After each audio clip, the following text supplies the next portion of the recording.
Zeeuwse Obstacle is een loop van 8 of 12 kilometer. Kunnen deelnemers kiezen. En daarbij komen ze tot 28 hindernissen tegen. We organiseren hem voor Stichting Zeden. En dat is een organisatie die geld inzamelt voor onderzoek naar neuroblastoom kinderkanker. Ben je er klaar voor? Ik hoop het zo goed als. Het is wel spannend. Ja, heb je enig idee wat je te wachten staat? Nee. De hindernissen die ze tegenkomen is één zoals hierachter. Maar ook de ringbrug. Ze kunnen een stukje zwemmen.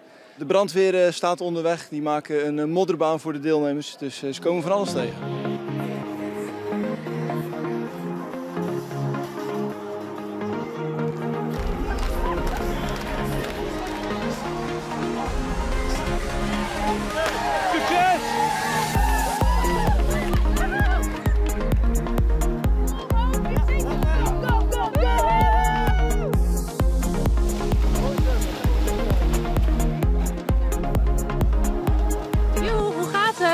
Goed.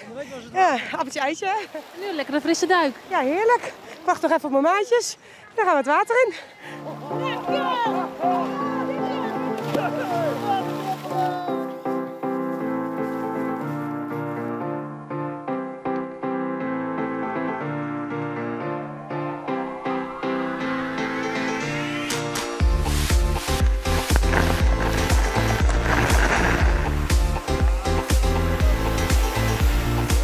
Heeft u wel de leukste klus hier tijdens de Obstacle Run, of niet? Dat is een heel leuk klusje aan te doen.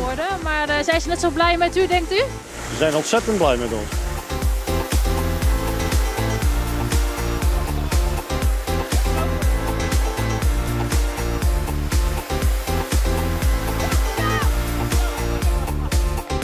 Hoe gaat het?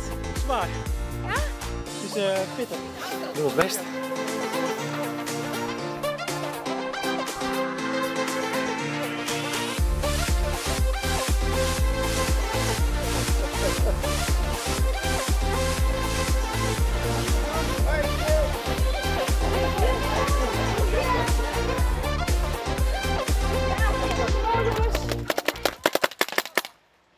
Ik ben aan het paintballen. De deelnemers die hier voorbij komen, die kunnen kiezen tussen de paintballgang of de pussy lane. En bij de pussy lane krijgen ze kleurpoeder over zich heen. En bij paintballen dan is de mogelijkheid dat ze een paintball op hun onderbenen krijgen. En ook nog eens voor jouw stichting, hè? Dat klopt. Wij adopteren onderzoeken die wij moeten financieren. En mede door dit soort evenementen kunnen wij dat ook doen. Dus voor ons zijn de evenementen heel belangrijk.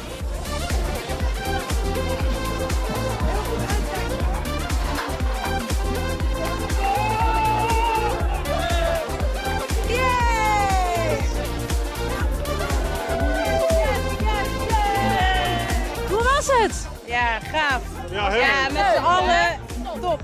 Oh, echt slootjes, dat was een beetje minder. Ik kan er normaal wel tegen, maar ik heb echt langs de kant... Dat was leuk. Maar dat is het waar. Volgend jaar zeker weer. Maar dan de 12. Ja! De laatste over de finish, maar last but not least, hè, zou ik zeggen. Ja, precies. Het is allemaal voor de fun en niet zozeer om de snelheid. We hebben wat mensen her en der geholpen. We hadden helaas in onze groep 1 afvaller. Dus ja, dat duurde wat langer, maar we gaan gewoon door en dan de rest van de groep door. Dus toch leuk. Zijn jullie een beetje blij? Ja hoor, we zijn hartstikke blij, ja. Jullie zien er heerlijk uit. Ja, we zijn heel vies. Hoe was het? Fantastisch. 8 of de 12 kilometer? 8 kilometer, de eerste keer. Viel het mee of tegen? Nee, ik heb het heel leuk gehad. Ik had geen verwachtingen en het is gewoon heel leuk. Het is ploeteren, het is bikkelen, het is doorzetten, het is klimmen, klauteren, hijgen, afzien, maar ook heel veel lol hebben met z'n allen.